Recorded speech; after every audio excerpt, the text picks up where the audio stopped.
Hello friends, blood pressure അഥവാ B P എന്ന് കേൾക്കുമ്പോഴേക്കും വളരെയധികം ടെൻഷൻ അടിക്കുന്നവരാണോ നിങ്ങൾ? ബി പി ഒന്ന് കൂടിക്കഴിഞ്ഞാൽ ഒരു സ്ട്രോക്ക് വരുമോ അറ്റാക്ക് വരുമോ എന്ന് പേടിച്ചിട്ട് ഇരിക്കുന്നവരാണെങ്കിൽ ഈ വീഡിയോ നിങ്ങൾക്കുള്ളതാണ്. രാവിലെ എണീറ്റ് കഴിഞ്ഞാൽ നമ്മൾ പെരടിക്ക് ബാക്കിലായിട്ട് ഒരു വേദന അനുഭവപ്പെടുക, തലക്കൊരു കനം വരിക, കണ്ണിൻ്റെ കാഴ്ച മങ്ങുക, വല്ലാത്തൊരു കൺഫ്യൂസ്ഡ് സ്റ്റേറ്റിലാവുക. ഇത്തരത്തിലുള്ള ലക്ഷണങ്ങൾ നിങ്ങൾക്ക് അനുഭവിക്കുന്നുണ്ടോ? കാലിലാകെ നീര് വന്നിട്ട് നടക്കാൻ പറ്റാത്ത വിധം ബുദ്ധിമുട്ടാവുക, ഗർഭിണിയായിരിക്കുമ്പോൾ നീര് വന്നിട്ട് തടിച്ചു വീർത്തിട്ട് അതിൻ്റെ ബുദ്ധിമുട്ടുകൾ അനുഭവിക്കുക, ഉപ്പ് എത്ര നിയന്ത്രിച്ചിട്ടും നിങ്ങൾക്ക് ബ്ലഡ് പ്രഷർ കൺട്രോൾ ചെയ്യാൻ കഴിയുന്നില്ല, മരുന്നുകൾ കഴിച്ചിട്ടും ബ്ലഡ് പ്രഷർ കൺട്രോളിലാവുന്നില്ല എങ്കിൽ ഞാൻ ഈ പറയുന്ന കുറച്ച് ഭക്ഷണ സാധനങ്ങൾ ഉപയോഗിച്ച് കഴിഞ്ഞാൽ നിങ്ങൾക്ക് ബ്ലഡ് പ്രഷർ ഈസി ആയിട്ട് പിടിച്ചു കെട്ടാവുന്നതാണ്.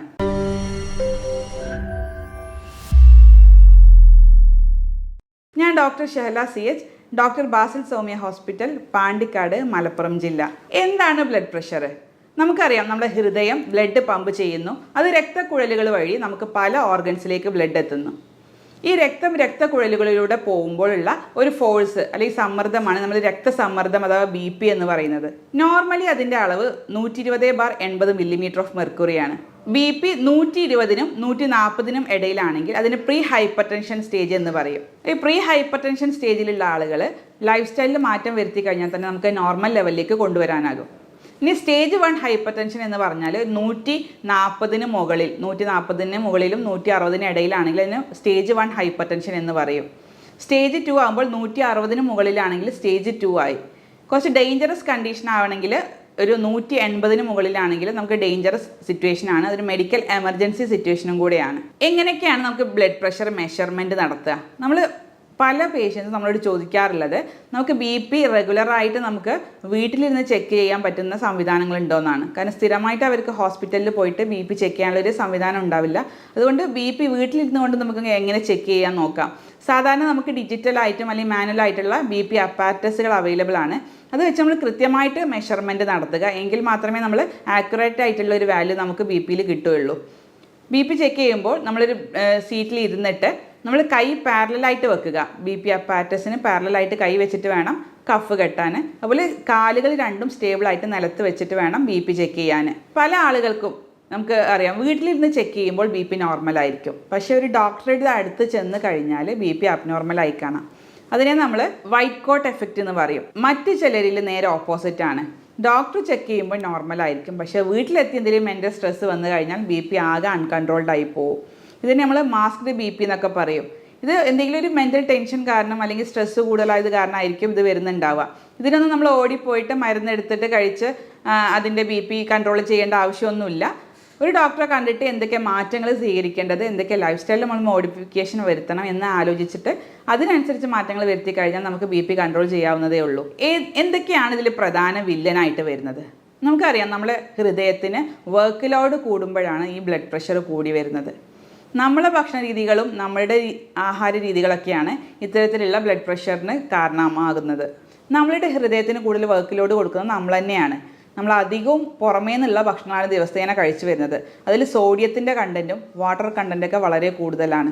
അവ ശരീരത്തിൽ എത്തിക്കഴിഞ്ഞാൽ ഈ ഹൃദയത്തിൻ്റെ പമ്പിങ് ആക്ഷൻ സ്ട്രെസ്ഡ് ആവും. അതുവഴി വർക്ക് ലോഡ് കൂടും. അതുവഴി BP കൂടാനും അത് കാരണമാവുന്നുണ്ട്. ചില കേസുകളിൽ നമുക്ക് പ്രഗ്നൻസിയിലും BP കൂടുന്നതായിട്ട് കണ്ടിട്ടുണ്ട്. അതിനെ നമ്മൾ ജസ്റ്റേഷണൽ ഹൈപ്പർ ടെൻഷൻ എന്ന് പറയും. അത് നോർമലി നമ്മൾ ചില മാറ്റങ്ങൾ വരുത്തി കഴിഞ്ഞാൽ നമുക്ക് നോർമൽ ലെവലിലേക്ക് കൊണ്ടുവരാവുന്നതാണ്.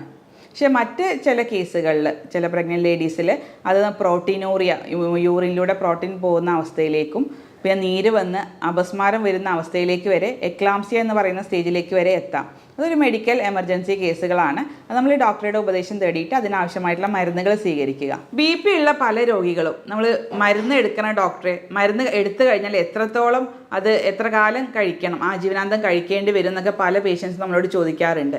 അത് മെയിനായിട്ട് നമ്മൾ ഡിപ്പെൻഡ് ചെയ്തിട്ടുള്ളത് നമ്മൾ എത്രത്തോളം വർക്ക് ലോഡ് പ്രഷർ ഹൃദയത്തിന് കൊടുക്കാതിരിക്കുന്നു അത്രത്തോളം നമുക്ക് BPയുടെ മരുന്നുകൾ കഴിക്കാതെയും നമുക്ക് പോവാം. സാധാരണഗതിയിൽ ചെറിയൊരു വേരിയേഷൻസ് ഒക്കെ ഉള്ളൂ എങ്കിൽ നമുക്ക് ചെറിയ ലൈഫ് സ്റ്റൈൽ മോഡിഫിക്കേഷനിലൂടെ തന്നെയും ചില ഭക്ഷണങ്ങൾ കഴിച്ചുകൊണ്ട് തന്നെ നമുക്ക് BP നോർമൽ ലെവലിലേക്ക് കൊണ്ടുവരാം.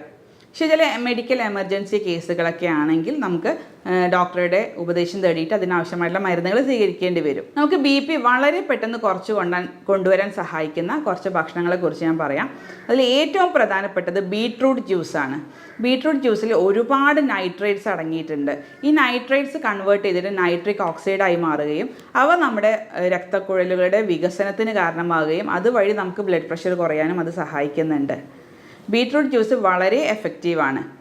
രണ്ടാമത്തേത് നമ്മൾ സെലറി സീഡ്സ് വളരെ നാച്ചുറൽ ആയിട്ടുള്ള ഒരു ഓർഗാനിക് സീഡാണ്. അതിലും ധാരാളം ന്യൂട്രിയൻസും ആൻറ്റി ഓക്സിഡൻസും അടങ്ങിയിട്ടുണ്ട്.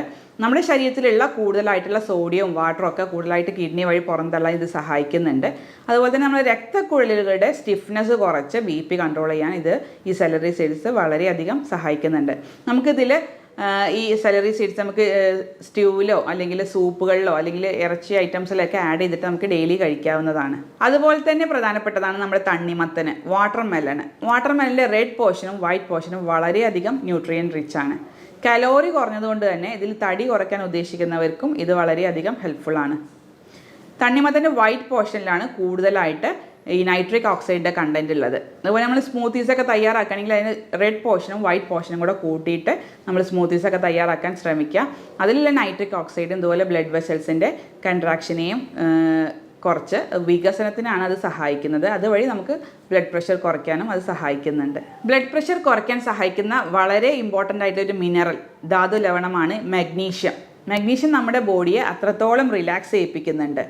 ഒരു ബേബിയുടെ മൈൻഡ് എത്രത്തോളം റിലാക്സ്ഡ് ആണോ അത്രത്തോളം റിലാക്സ്ഡ് ആക്കുന്നത് നമ്മുടെ ബോഡിയിലേക്ക് എത്തുന്ന മാഗ്നീഷ്യമാണ്. ഈ മാഗ്നീഷ്യം നമുക്ക് മെയിനായിട്ട് കിട്ടുന്നത് ഗ്രീൻ ലീഫി വെജിറ്റബിൾസിലൂടെയും അതുപോലെ ധാന്യവർഗ്ഗങ്ങളിലൂടെയൊക്കെയാണ് മാഗ്നീഷ്യം കിട്ടുന്നത്. പക്ഷെ ഒരുപാട് മാഗ്നീഷ്യം കിട്ടിയിട്ടും കാര്യമില്ല. നമ്മുടെ പുറമേ നിന്നുള്ള ഭക്ഷണങ്ങൾ നമ്മുടെ സോഡിയം കണ്ടൻറ്റ് കൂടുതലുള്ള ഭക്ഷണം നമ്മുടെ ശരീരത്തിലേക്ക് എത്തിക്കഴിഞ്ഞാൽ ഈ മാഗ്നീഷ്യത്തിൻ്റെ സ്റ്റോറേജ് കുറയുകയും അതുവഴി നമുക്ക് മാഗ്നീഷ്യത്തിൻ്റെ ഒരു അഭാവം ശരീരത്തിൽ ഉണ്ടാവുകയും ചെയ്യുന്നു. അതുവഴി BP കൂടാനും അത് കാരണമാവുന്നുണ്ട്. നിത്യേന നമ്മൾ ഉപയോഗിക്കുന്ന ചില സ്പൈസസ്, ഏലക്കായ, കറുവാപ്പട്ട, ചുവന്ന മുളക്, ഇവയെല്ലാം നമ്മുടെ BPയെ കൺട്രോൾ ചെയ്യാൻ വളരെയധികം സഹായിക്കുന്നുണ്ട്. കാരണം അതിലൊക്കെ ഒരുപാട് ആൻറ്റി ഓക്സിഡൻസ് ഉണ്ട്. അത് സർക്കുലേഷൻ ഇമ്പ്രൂവ് ചെയ്യാനും അതുവഴി കൊളസ്ട്രോളിനെ കുറയ്ക്കാനും അതുപോലെ തന്നെ ബ്ലഡ് വെസൽസിൻ്റെ വികസനത്തിനൊക്കെ അത് വളരെയധികം സഹായിക്കുന്നുണ്ട്. നമ്മൾ ഏലക്കായും സിന്നമോൺ കറുവാപ്പട്ടയൊക്കെ ആണെങ്കിൽ നമുക്കൊരു 1/2 ടീസ്പൂൺ വീതം ഡെയിലി ഭക്ഷണത്തിൽ ഉൾപ്പെടുത്തിയിട്ട് രാവിലെയും രാത്രിയും കഴിക്കാവുന്നതാണ്. അതുപോലെ തന്നെയാണ് ഗ്രീൻ ടീ, ഹിബിസ്കസ് ടീ എന്നൊക്കെ പറയുന്ന ചായ ഐറ്റംസ് ഉണ്ട്. അതും നമുക്ക് ഈ കൊളസ്ട്രോൾ കുറച്ച് BPയെ കൺട്രോൾ ചെയ്യാൻ സഹായിക്കുന്നുണ്ട്. ആപ്പിൾ സിഡർ വിനേഗർ നമുക്ക് എല്ലാവർക്കും അറിയാം. നമ്മുടെ ഗ്യാസിൻ്റെ ബുദ്ധിമുട്ടുകൾക്ക്, വയറ് സംബന്ധമായിട്ടുള്ള ബുദ്ധിമുട്ടുകൾക്ക് നമുക്ക് കോമൺ ആയിട്ട് യൂസ് ചെയ്യുന്നൊരു ഐറ്റമാണ് apple cider vinegar. Apple cider വിനേഗറിൽ കൂടുതലായിട്ട് ആസിഡിക് കണ്ടൻ്റ് ഒന്നുമില്ല, പക്ഷേ അത് നമ്മുടെ BPയെ കൺട്രോൾ ചെയ്യാനും അത് സഹായിക്കുന്നുണ്ട്.